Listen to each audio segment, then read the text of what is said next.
Hello students, મારી YouTube channel physics by Rathod sir માં તમારું સ્વાગત છે. ફરી પાછા એક્ઝામ્પલ સાથે આજે આ લેક્ચર આપણે શરૂ કરીએ. તો લાસ્ટ આપણે 2.10 સુધી એક્ઝામ્પલ સોલ્વ કરેલા. હવે 2.11 એક એક્ઝામ્પલ, બહુ સહેલો એક્ઝામ્પલ છે. ચાલો એને સમજીએ આપણે. તો તૈયાર છો ને તમે? તો ચલો ચાલુ કરીએ. તો અહીંયા તમને એક ભૌતિક રાશિ આપી છે ઝેડ, અને ઝેડ નું સૂત્ર આપેલું છે a⁴, b⁴ c અને d⁵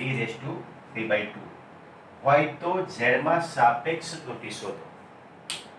સાપેક્ષ ત્રુટિ એટલે તમે પહેલા તો આપણે આ જે સૂત્ર છે એને લખી નાખીએ કે z શું છે, તો a⁴, b⁴ c અને d⁵ શું છે, 3/2. ઓકે. હવે આમાં આપણે શું શોધવું છે, તો કે ભાઈ સાપેક્ષ ત્રુટિ શોધવી છે. તો બહુ સહેલી છે સાપેક્ષ ત્રુટિ. કઈ રીતે? તો અહીંયા તમે જુઓ કે અહીંયા ગુણાકાર, ભાગાકાર અને ઘાતાંક આ ત્રણેય નિયમોનું સંયોજન થયેલું છે. બરાબર?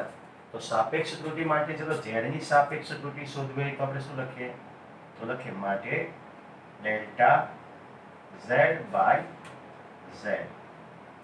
ઓકે, ઇઝ ઇક્વલ ટુ, જો કે ખાલી સાપેક્ષ ત્રુટિ શોધવાની છે એટલે આપણે નીચે પણ લખી શકીએ આ રીતે.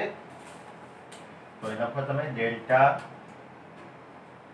z by z is equal to, આજે સૂત્ર તમને z ની સાપેક્ષ ત્રુટિ શોધવી શું કરવાનું, તો આની નિરપેક્ષ ત્રુટિ અને સાચા મૂલ્યનો ગુણોત્તર.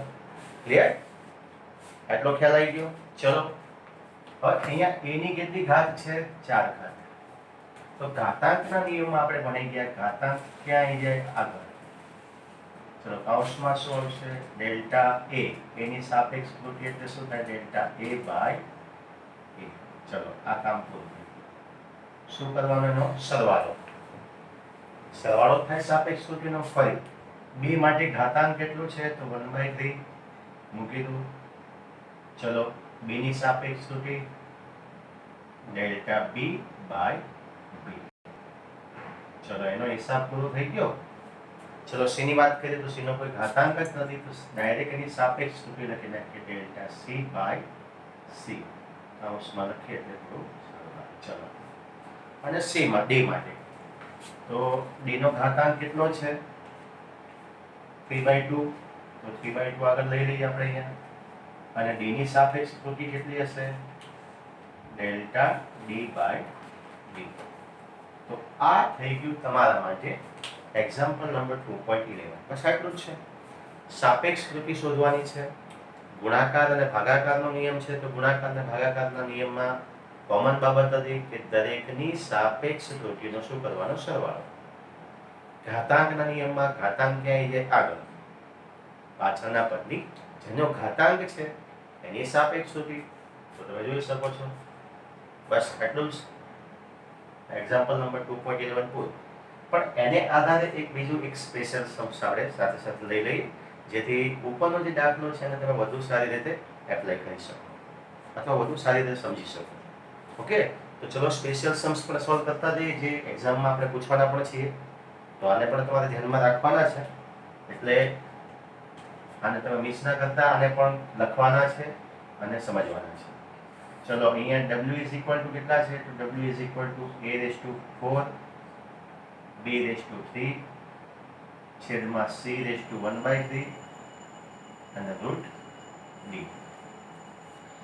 આ જે છે એમાં a, b, c, d ના માપનમાં પ્રતિશત ત્રુટિ આપણને આપી છે દરેકની. અહીંયા આપણે ખાલી સાપેક્ષ ત્રુટિ શોધવાની હતી. અહીંયા થોડો દાખલો મેં આગળ વધાર્યો છે, અને a, b, c અને d ના માપનમાં પ્રતિશત ત્રુટિ આપણને અગાઉથી આપેલી છે. a ના માપનમાં 1%, b ના માપનમાં 3%, c માં પણ 3% અને d માં 4%. તો આપણે આ જે w છે એના માપનની કુલ પ્રતિશત ત્રુટિ આપણે શોધવાની છે. તો ચલો લખી નાખીએ.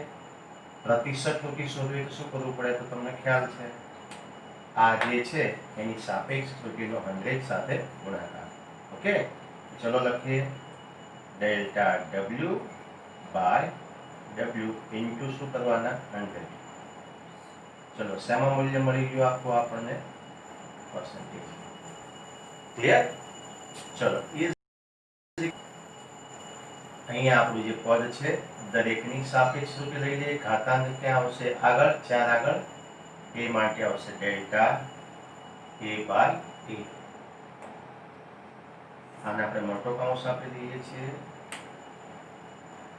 મોટો કૌંસ આપી દઈએ અને અંદર જે છે એને નાના કૌંસમાં લઈ લઈએ જેથી તમને સમજવામાં સરળતા રહે. ઓકે, ચલો મોટો કૌંસ આપી દઈએ પહેલા અને ઘાતાંક કેટલા 4 અહીંયા નાનો કૌંસ આપીએ ડેલ્ટા a બાય a. ચલો આપું પ્લસ b ની ઘાત કેટલી છે 3 તો 3. ચલો b માટે સાપેક્ષ ત્રુટી ડેલ્ટા b બાય b હિસાબ. ચલો પ્લસ c માટે ઘાતાંક કેટલો છે 1/3.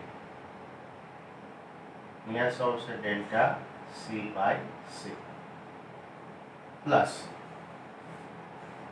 બોલો કેટલા આવશે અહીંયા રૂટ d છે. રૂટ એટલે કેટલા આવે 1/2. ઓકે, d માટે શું છે ડેલ્ટા d બાય d. અને આ જે આખું પદ છે એનો 100 સાથે ગુણાકાર એટલે પ્રતિશત. આ બધાનું સેપરેટલી આપણે 100 સાથે ગુણાકાર કરવો પડે, એ ના કરવો પડે એટલે મેં બધા માટે કોમન બાર લખી નાખ્યું છે. ટકામાં મૂલ્ય મળશે આપણને. ક્લિયર? બધાનું મૂલ્ય આપણને આપેલું છે, ખાલી આપણે એપ્લાય જ કરવાનું છે અહીંયા. ચલો કરી નાખીએ. અહીંયા કેટલા છે 4 into delta a by into 100 સાપેક્ષ ત્રુટી કેટલા છે 1 પ્લસ લઈ લો ને 4 આગળ આવી ગયા. આની સાથે ગુણાકાર કરો એટલે તમને પ્રતિશત ત્રુટી મળી જશે. એ પ્રતિશત ત્રુટી આપણે ડાયરેક્ટ લખી નાખીએ. ક્લિયર? ચલો અહીંયા શું છે 3 into delta b by b into 100 એટલે પ્રતિશત થઈ ગઈ. કેટલા પ્રતિશત છે 3 પ્લસ અહીંયા છે 1/3 into delta c by c into 100 પ્રતિશત ત્રુટી કેટલી છે 3. ચલો પ્લસ અહીંયા 1/2. ચલો d બાય d ઇન્ટુ 100 એટલે પ્રતિશત કેટલા છે 4. ચલો સાદું કાપી દઈએ આ બધા પદોનું. તો અહીંયા સીધો ગુણાકાર છે 4 પ્લસ 3 ગુણ્યા 3 એટલે 3 તરીકે કેટલા આવશે 9. અહીંયા 3 ઉડી ગયા એટલે કેટલા આવશે 1. અહીંયા 2 દુ 4 એટલે કેટલા આવશે 1. ચલો બધાનો સરવાળો કરી નાખો. તો 4 ને 9 13, 13 ને 14, 14 ને 16. તો W ના માપનમાં કેટલી પ્રતિશત ત્રુટી રહેવા સંભવ છે 16%. આપવાની મળી ગઈ. તો આ રીતે પણ તમને ઉપરનું જે એક્ઝામ્પલ છે આ રીતે પણ પૂછી શકે, તો એને આપણે અલગથી સમજી લીધું એટલે તમને ખ્યાલ આવે કે દાખલા કઈ રીતે પૂછી શકે છે. ઓકે, તો એક્ઝામ્પલ નંબર 2.12 2.12 આને પણ આઈએમપી એક્ઝામ્પલ કહી દીધું કારણ કે ખૂબ જ અગત્યનું છે. સાદા લોલકનો ના દોલનનો આવર્તકાળ T = 2π √L/g છે. ના સૂત્રથી આપણે પરિચિત પણ છીએ થોડા ઘણા અંશે, અને ના હોય તો હવે આપણે એની સાથે ગ્રે ટાંકો લાગી ગયો છે તો પછી યાદ રાખ્યા સિવાય છૂટકો નથી. ઓકે, તો 1 મિલીમીટરની ચોકસાઈ સાથે માપેલ લંબાઈ. પણ અહીંયા આપણને આવર્તકાળનું સૂત્ર આપેલું છે.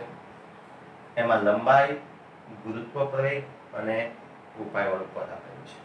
પણ અહીંયા જે L જે લંબાઈ આપણે માપીએ છીએ લોલકની લંબાઈ, એ લંબાઈની આપણે કેટલી ચોકસાઈ લીધી તમે જુઓ 1 મિલીમીટર. 1 મિલીમીટરની ચોકસાઈ સાથે આપણે એનું માપન કરેલું છે. કેટલી લંબાઈ આવે છે તો L બરાબર 20 સેન્ટીમીટર. મતલબ કે આપણે લંબાઈ સેન્ટીમીટરમાં માપીએ છીએ અને ચોકસાઈ આપણે 1 મિલીમીટરની છે. એટલે બંને એકમો સેમ એકમમાં હોવા જોઈએ, સેમ એકમ પદ્ધતિમાં.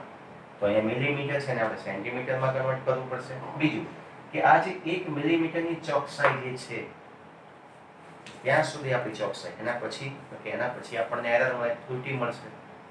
તો આ જે છે એ આપણે નિરપેક્ષ ત્રુટિને શું કરે, સૂચિત કરે છે. ત્યાં આપણને અહીંયા જો અલગથી કંઈ કશું આપતું નથી, આપણે બધું કન્સિડર કરવાનું છે. આપણે નક્કી કરવાનું કે નિરપેક્ષ ત્રુટિ શું લેવાની. એટલે શબ્દોની રમત છે, તો આપણે રમતને સમજી લઈએ. ઓકે, તો ચલો, લંબાઈ માટે 1 મિલીમીટર શું છે, આપણી ચોકસાઈ છે. મતલબ કે 1 મિલીમીટર સુધી ચોકસાઈ કરીને પછી તો કે એરર, ત્રુટિ રહેવા સંભવ છે. તો આ 1 મિલીમીટર જે છે એ આપણી નિરપેક્ષ ત્રુટિ છે.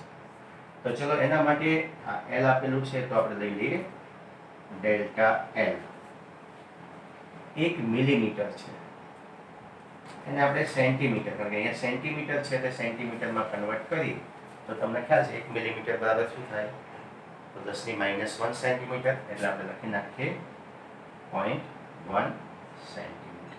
ઓકે, ડેલ્ટા L આપણે મળી ગયો. અથવા તમે આ રીતે પણ કરી શકો છો, 1 ને તમે 10 વડે ભાગી નાખો એટલે તમને સેન્ટીમીટર મળે. ઓકે, તો એ રીતે મળશે, કારણ કે સેન્ટીમીટરનો 10મો ભાગ એટલે મિલીમીટર. તો આ તમને સેન્ટીમીટરમાં મળી ગયું 0.1 સેન્ટીમીટર.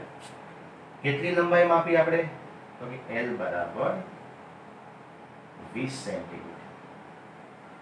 ચલો, જે આપણે મેં અગાઉ એક્ઝામ્પલ તમને જે લાસ્ટ લેક્ચરમાં ભણાયા છે એમાં પણ મેં તમને આ રીતે કીધેલું, ડેલ્ટા L અને L લઈ લેવાનું. ટૂંકમાં બંનેની સાપેક્ષ નિરપેક્ષ ત્રુટિ અને સાચું જે મૂલ્ય છે એને આપણે બહાર લઈ લઈએ તો દાખલો ગણવામાં આપણને ખૂબ જ સરળતા રહેશે. ખ્યાલ આવ્યો ને?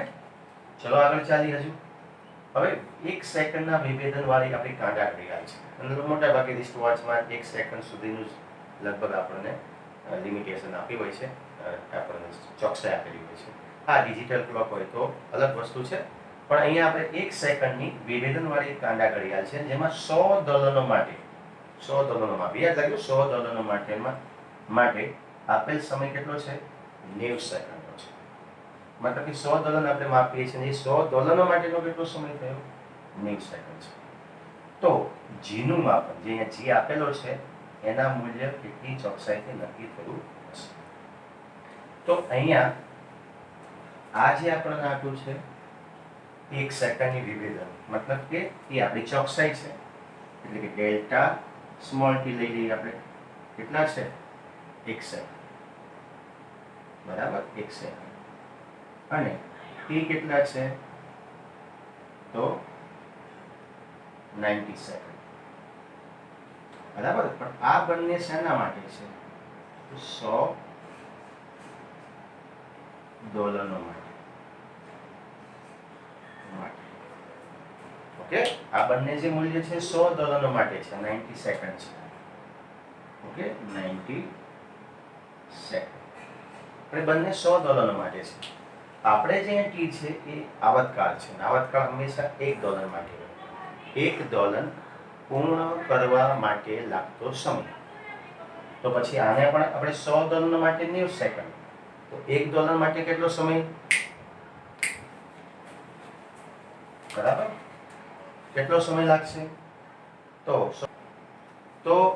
100 ડોલર માટે આપણને 90 સેકન્ડ આપેલા છે. તો આપણે એક આવતકાળ ટી શોધવું હોય તો એના માટે, તો બંને માટે આ 1 સેકન્ડ પણ આપણે 100 ડોલર માટે સમજવાનો છે, અને આપણને કેટલા ડોલર આપ્યા છે, તો આપણે લઈ લઈએ n બરાબર 100 ડોલર. તો બંને માટે આપણે 100 વડે શું કરવું પડશે, બંનેને ભાગવા પડશે, કારણ કે આપણે આવતકાળ ટી શોધવાનો છે. તમને ખ્યાલ 100 ડોલર માટે કેટલો સમય, 90 સેકન્ડ. તો 1 ડોલર માટે કેટલો થાય, શું કરવું પડે, 90/100 તમે કરશો. તો એ જ મેથડથી આપણે આગળ વધવાનું છે. તો અહીંયા ડેલ્ટા ટી જે છે, અને હવે આપણે કેપિટલ ટી લેવાનો છે, તો આપણે આ કેપિટલ ટી લઈએ કે capital T is equal two કઈ રીતે મળશે આપણને, ચલો થોડું દેખાય રીતે લખીએ. તો capital T is equal to, તો small delta T by n, કારણ કે બંને 100 ડોલર માટે છે, સમજ્યા ને? ચલો, તો એ રીતે હવે આપણે ટી લઈ લઈએ. ટી કેટલા આવશે, એના માટે પણ small T by n. Clear? બંનેને સાથે લેવા હોય તો અહીં મળશે ડેલ્ટા ટી બાય ટી, કારણ કે આપણે સાપેક્ષ ત્રુટિનો આપણે ઉપયોગ કરવાનો છે. બંને કિંમત મૂકી દો, ડેલ્ટા ટી બાય n આની કિંમત આવી ગઈ, નીચે ટી છે તો આખો વ્યસ્ત થઈ જશે, તો ઇન્ટુ 16 છે n બાય ટી. રેડી? ચલો આ બંને ગયા n n, તો અહીંયા 16 છે ડેલ્ટા ટી બાય ટી. ચલો ઓકે, તો આ તમને મળી ગયું ડેલ્ટા ટી બાય ટી. હવે આપણે આમાંથી g નું મૂલ્ય કન્સિડર શોધવાનું છે. g ના માપનમાં કેટલી ચોકસાઈ છે. તો પહેલા આપણે સમીકરણ લઈ લઈએ કે t ઇઝ ઇક્વલ ટુ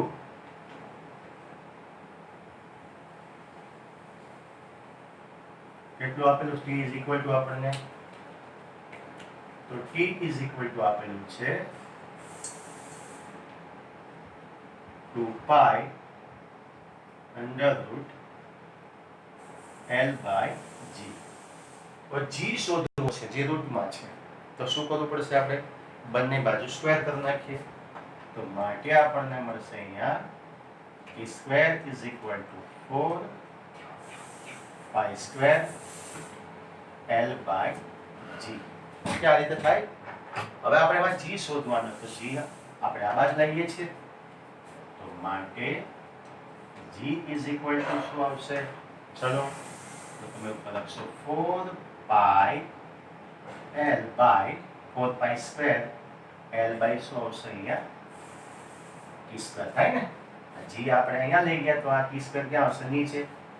હવે આમાંથી આપણે g ના માપનમાં ચોકસાઈ શોધવાની છે, એના મતલબ કે સાપેક્ષ ત્રુટિ શોધવાની છે. ચલો g માટે શું આવશે, તો કે delta g by g. Okay, પછી આપણે આગળ ચાલીએ સાપેક્ષ ત્રુટિ શોધવા માટે. તો 4 તો આપણું કેવું પદ છે, અચળ પદ છે, ચોક્કસ મૂલ્ય, એની ત્રુટિ દેવા સંભવ જ નથી. અને પછી જે પાઈ, તો પાઈ પણ એનું મૂલ્ય પણ અચળ છે, 22/7 આપણે લઈએ છીએ. એને જો આપણે ભાગાકારની રીતે લખીએ તો 3.14 પછી અનંત સુધી એ આપણને કિંમત છે. તો એ પણ આપણી ઈચ્છા મુજબ શું થાય છે, આધારિત છે, એટલે વ્યક્તિગત છે. તો એના માટે પણ આપણે શું કરી શકીએ, તો એ પણ આપણે અચળ પદ ગણી શકીએ. તો હવે બાકી કયા પદ રહ્યા, બે, એક L અને બીજું t સ્ક્વેર. ચલો L માટે સાપેક્ષ ત્રુટિ શું આવશે, delta L by L plus ઘાતાંક ક્યાં આવશે, આગળ, પાછળ શું આવશે, delta t by t. Ready? Okay, ચલો કિંમત મૂકી દઈએ આપણે. ડેલ્ટા L કેટલા છે, તો અહીંયા તમને આપેલા છે ડેલ્ટા L બરાબર 0.1 સેન્ટીમીટર. તો અહીંયા લખી નાખો 0.1 છેદમાં L કેટલા છે, તો L તમને આપેલા છે 20 પ્લસ 2. ડેલ્ટા t કેટલા છે, તો અહીંયા તમે જો ડેલ્ટા t બાય t આ જાય છે કિંમત. તો આ જે સ્મોલ ડેલ્ટા t છે એ is equal to delta t by t છે. ડેલ્ટા t કેટલા છે અહીંયા 1 અને સ્મોલ t કેટલા છે 90. એ પણ લખી શકો તમે અહીંયા 1/9. ચલો તો આનો પોઈન્ટ તમે લખશો એટલે 1/, તમને કેટલા મળશે, 200 થાય. એટલે પોઈન્ટ કાઢી નાખો તો નીચે શૂન્ય આવશે, એટલે 1/, કેટલા આવશે, 200. છેદમાં અહીંયા તમે લખો તો કેટલા આવશે, તો ઉડાડો તો 1/, કેટલા આવે, 45. આનું તમે સાદું આપી શકો છો, ડેલ્ટા g બાય g, તો ડેલ્ટા g બાય g. નીચે ગુણાકાર, ઉપર સરવાળો, તો 200 into 45 અને ઉપર આવશે 45 પ્લસ 200. ચલો સાદું આપી દો તો તમને ખ્યાલ આવશે. તો અહીંયા તમે જુઓ કે કિંમત જે તમારે, તો અહીંયા મેં સાદું આપી દીધું છે, ઉપર 245 બરાબર, અને અહીંયા ગુણાકાર કરશો તો 9000, ભાગાકાર કરશો તો 0.027. તો આ તમને મળી ગઈ સાપેક્ષ ત્રુટિ. હવે આપણે ચોકસાઈની વાત કરીએ તો પ્રતિશત ત્રુટિ જો શોધવી તો આગળ આ દાખલો પૂરો કરી નાખીએ. Delta g by g into 100 તમે કરો છો તો આ મૂલ્ય આપણને શું આપે છે, પ્રતિશત ત્રુટિ આપે છે. એ લખી નાખીએ 0.027 ઇન્ટુ 100. એટલે આ તમને કેટલા મળશે, તો જો ચોક્કસ લખવું હોય તો 2.7% અને રાઉન્ડ અપ કરો તો 3% જે ટેક્સ્ટ બુકમાં તમને આપેલું છે. ક્લિયર? તો આ થઈ ગઈ જીના માપનની અંદર ચોકસાઈ. કેટલા ટકા ચોકસાઈ રહેવા સંભવ છે? તો 3% ત્રુટિ રહેવા તો સંભવ છે જ, એટલી ત્રુટિ તો રહેશે જ. ઓકે, ચલો આગળ એક બીજો દાખલો, એક સ્પેશિયલ સમ્સ જે લીધો છે એ રીતે એક દાખલો આપણે વધારાનો ગણી લઈએ, જેથી ત્રુટિ અંતર્ગત કોઈ પણ પ્રકારના ક્વેશ્ચન તમને હશે તો તમે ઇઝીલી સોલ્વ કરી શકશો. તો જોઈ લો, પદાર્થની ઘનતાના માપનના જે પ્રયોગ છે એ પ્રયોગમાં દળ કેટલું છે? 3 ± 0.12 kg તમને આપેલું છે દળનું માપન. જે કદ કેટલું છે? તો કે 10 ± 1 મીટર ક્યુબ નોંધવામાં આવે છે, બરાબર, પ્રયોગની અંદર. તો ઘનતાના માપનમાં આપણે સાપેક્ષ ત્રુટિ અને પ્રતિશત ત્રુટિ આપણે શોધવી છે.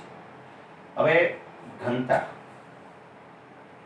તો તમે બધા જાણો, ઘનતા શોધવા માટે ઘનતાનું સંજ્ઞા આપણે લો લઈએ છે. એનું સૂત્ર તમને ખ્યાલ છે, m/v, દળ ભાગ્યા કદ. આપણે યાદ રાખવું પડશે. તો m અને v ની કિંમત તો આપણને અહીં આપેલી છે. ચલો, કિંમતમાંથી મેં જે અગાઉ તમને કીધું છે આ રીતે તમારા પદો બહાર કાઢી લેવાના. કોનું મૂલ્ય થયું? તો m નું મૂલ્ય થયું ને. ચલો આપણે લઈ લઈએ બહાર. m બરાબર કેટલા છે? m બરાબર 3. ઓકે, તો m 3 છે. તો આ પોઈન્ટ 0.12 શું છે? ડેલ્ટા m છે. ચલો લઈ લો એને પણ, કે ડેલ્ટા m બરાબર કેટલા? તો 0.12. બંને કિંમત શેમાં છે? તો કેજીમાં છે. ચલો, એ રીતે હવે કદની વાત કરી, વોલ્યુમ. તો એમાં v કેટલા છે? તો v બરાબર 10. ઓકે, અને આ જે એક આપેલા એસાની કિંમત છે ડેલ્ટા v ની કિંમત 1. મૂલ્ય શેમાં છે? આ મીટર ક્યુબ. ચલો આપણે હવે ઘનતાના માપનમાં પહેલા સાપેક્ષ ત્રુટિ શોધીએ. તો સાપેક્ષ ત્રુટિનું સૂત્ર તમને ખબર છે, delta rho by rho. Clear?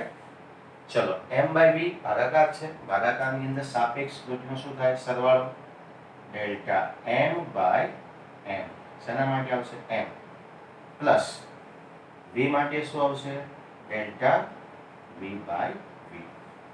કિંમત મૂકી દો આમાં ખાલી. ડેલ્ટા m કેટલા આપેલા છે તમને? એ લખી શકો તમે 0.12. ચલો આપણે બદલી નાખીએ. તો અહીંયા 0.12 છેદમાં કેટલા આવશે? 3. ક્લિયર? કિંમત મૂકી, ડેલ્ટા 0.12 અને 3 છે.